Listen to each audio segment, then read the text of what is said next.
Hello बच्चों, कैसे हैं आप। आज मैं अब आपको क्वेश्चन नंबर 3.5 एक्सरसाइज प्रश्नावली 3.5 चैप्टर 3 इसमें क्वेश्चन नंबर 2 में ए और बी के किन मानों के लिए निम्न रैखिक समीकरण के युग्म के अनेक हल हैं। तो यहाँ ए और बी का मान ज्ञात करना है, इसका अनेक हल है और अनेक हल का फार्मूला आपको पता है A1/A2 = B1/B2 = C1/C2। तो यहाँ पर हम आपको पता है A1 क्या है, B1 क्या है, C1 क्या है।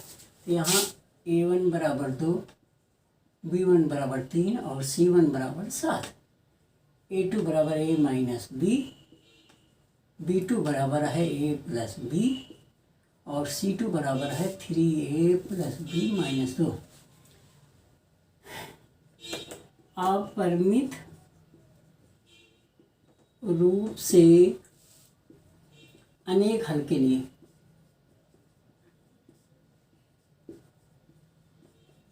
क्या है, A1/A2 = B1/B2 = C1/C2।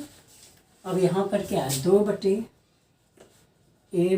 B बराबर 3/A + B बराबर 7/3A + B - 2। ठीक है। अब चूँकि तीनों बराबर है तो हम बारी बारी से, एक बारी से ले लो, एक बारी से ले लो और समीकरण बना दो। ठीक है। तो चलिए इसको हम बनाते हैं।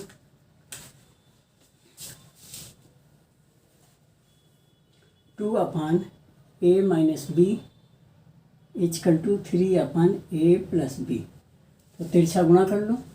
तो 2A + B बराबर 3A - B, 2A + 2B बराबर 3A - 3B, 2A - 3A। आप इसको A इधर ले आओ, = -3B - 2B। यहाँ -A हो गया और यहाँ -5B हो गया, कैंसिल कर दिया। A = 5B एक मान निकल गया। ठीक है। अब दूसरा समीकरण ले लो पुनः। 3/A + B बराबर 7/3A + B - 7 -2 है। ठीक है। क्रॉस मल्टीप्लाई कर लो।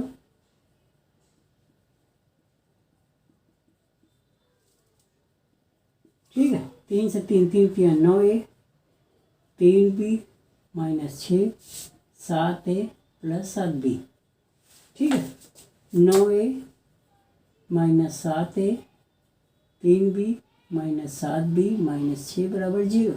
9 में से 7 गया 2A, 7 में से 3 गया -4B - 6 बराबर 0। तो ये इसमें 2 से डिवाइड कर दो तो ये हो जाएगा A - 2B - 6 बराबर 0। इसको उतार लो। तो A - 2B बराबर 6 समीकरण 1 से। तो ये हो जाएगा A बराबर कितना है, A बराबर 5B। तो हो जाएगा 5A 5B - 2B बराबर 6 के, 3B बराबर 6। तो B बराबर हो गया 6/3 बराबर कितना हो गया, कट गया 2। तो B बराबर 2। A बराबर 5B। तो A बराबर 5 × 2, A बराबर 10 आ गया। A बराबर 10 और B बराबर 2 चेक कर लेते हैं। A बराबर 5B और B 2 है तो 2 × 5 = 10।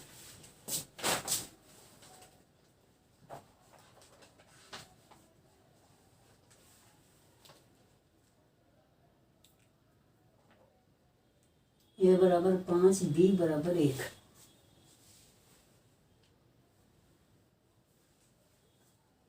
कहाँ गलती हो गई,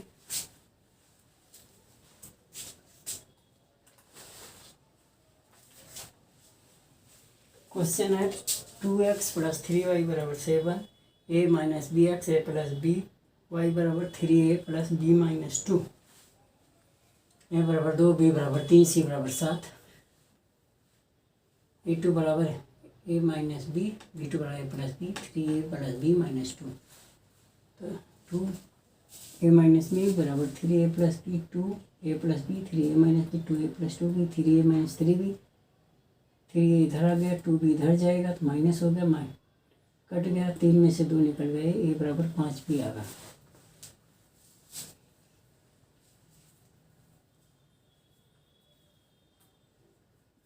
चलिए यहाँ 3/a+b 7, 3a + b - 2, 3a + b - 2, 7a + b, 3 3 9, 3b - 6, 7a + 7, 3 3 9a - 7a + 3b - 7b - 6 = 0।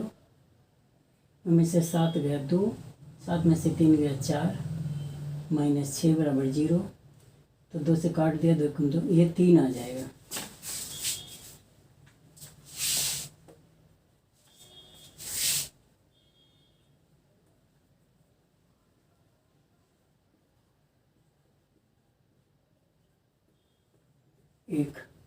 एक 5, ए बराबर 5 और बी बराबर 1, ये आंसर।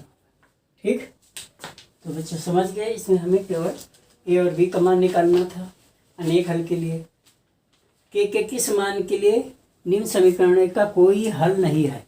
अगला क्वेश्चन, के किस मान के लिए के किस मान के लिए समीकरण का कोई हल नहीं है। समीकरण है 3x, second part 3x + y = 1, 2k - 1 x + k - 1 y = 2k + 1। दूसरा है, ये पहला है।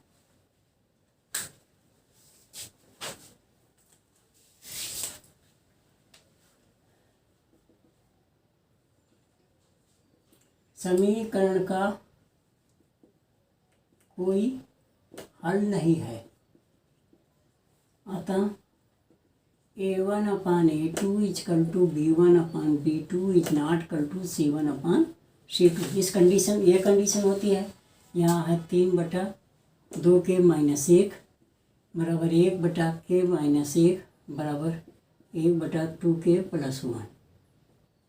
ठीक है, तो एक बार इसे ले लो और इनको, और दोबारा चाहे इसको ले लो। ठीक है, तो 3/2k - 1 बराबर 1/k - 1, 3k - 1 बराबर 2k - 1 से करने पर ही आएगा, तो 3k - 1 3k - 3 हो जाएगा बराबर 2k - 1 होगा। 2k इधर ले आओ, तो 2k - 3k - 2k बराबर -1 + 3, यहाँ k बराबर 2 आ गया।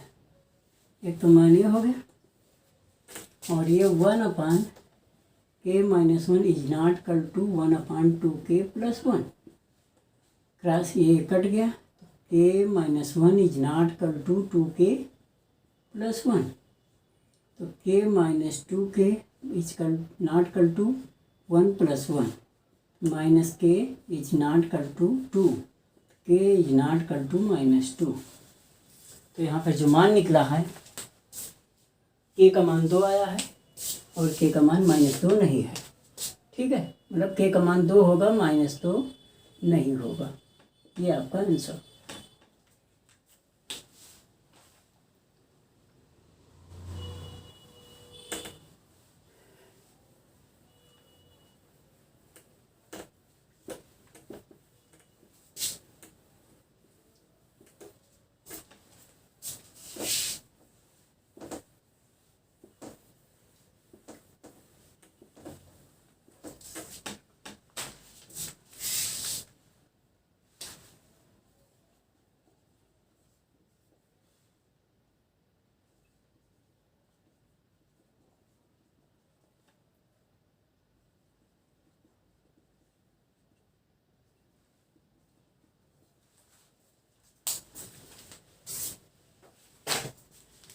यह क्वेश्चन है बच्चों, इस क्वेश्चन को प्रतिस्थापन विधि और गुणांकों को बीज गुणनखंड विधि से हल करना है। तो सबसे पहले हम इसे प्रतिस्थापन विधि से हल करेंगे। प्रतिस्थापन विधि ये आप जानते ही, ठीक है। तो यहाँ पर प्रतिस्थापन भी दिया है, तो समीकरण 2 से 3x + 2y बराबर 4 के 3x बराबर 4 - 2y, इस 2y को इधर ले आएंगे, इधर x रखेंगे, 4 - 2y बटे 3, ये हो गया तीसरा समीकरण। इस 3 को लाके इसके नीचे कर देंगे। अब समीकरण में रखेंगे x का मान समीकरण 1 में रखने पर, ठीक है। तो 8x + 5y बराबर 9 के 8, x का मान निकला है 4 - 2y बटे 3 + 5y बराबर 9 के। इस 3 से यहाँ गुणा होगा, इस 3 से यहाँ गुणा हो जाएगा, इस 8 से यहाँ हो जाएगा। 8 4 - 2y + 3 × 5y बराबर 3 × 9, ये हो गया 8 × 4 = 32 - 8 × 2 = 16y + 15y बराबर 27 के। अब ये हो गया -16y + 15y बराबर 27 - 32, -y बराबर 27 5 32, ये कट गया, y बराबर 5। y का मान 3 में रखने पर, ठीक है। जब 3 में रखेंगे तो यहाँ पर आ जाएगा x बराबर 4 - 2 y बटे 3, ठीक है।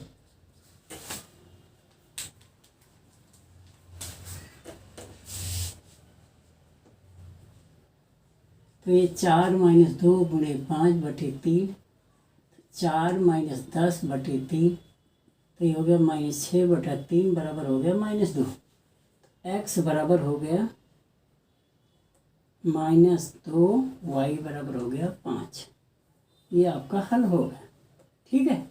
अब इसको हम फिर लेंगे, 8x + 5y बराबर 9, 3x + 2y बराबर 4, वज्र गुणनखंड विधि द्वारा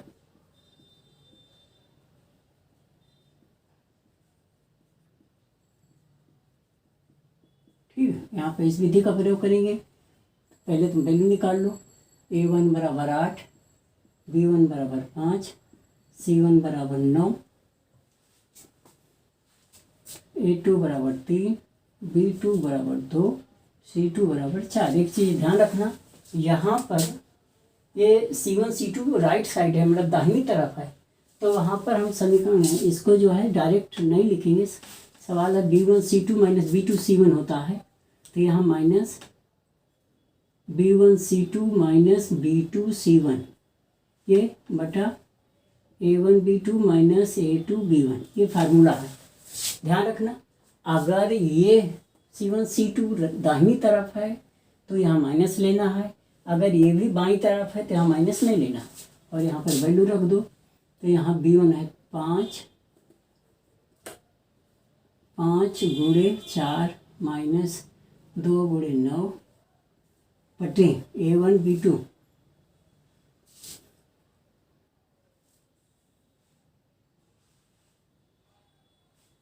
8 × 2 - 3 × 5, ये हो गया 20 - 18 बटे 16 - 15, तो ये हो गया 20 में से 18 गया -2 बटे 1, और ये बराबर हो -2। x का मान आ गया -2, यहाँ भी -2 आया है। y बराबर c1 a2 - c2 a1 बटा a1 b2 - a2 b1।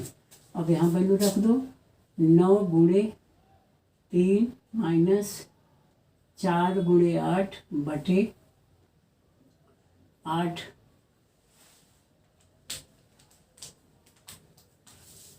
8 × 2 - 3 × 5, ये हो गया 9 × 27 - 8 × 32 बटे 16 - 15, तो बराबर हो गया 5 बटा 1 बराबर 5। यहाँ देख लो, तो ये आ गया x बराबर -2 y बराबर 5। और ये हल है। तो आपको जो विधि अच्छी लगी, इसमें कौन सी विधि अच्छी लगी, प्रतिस्थापन विधि या वज्र गुणनखंड विधि? हमें तो दोनों विधि अच्छी लग रही। आप अपने आप तुलना कर लें, कंपेयर करें कि कौन सी विधि अच्छी लगती है। उसमें यही आपको देखना है, करना दोनों विधि से एक ही क्वेश्चन था। हमने प्रतिस्थापन से कर दिया, इसे वज्र से कर दिया। अगर इसे विलोपन विधि से करेंगे तब भी यही मान आएगा। ग्राफीय विधि यूज करेंगे जब भी यही मान आएगा। मतलब ग्राफ विधि में इस दोनों समीकरणों की जो ग्राफ की लाइन है वो इसी पॉइंट पे एक दूसरे को काट देगी। ठीक है, तो समझ गए होंगे।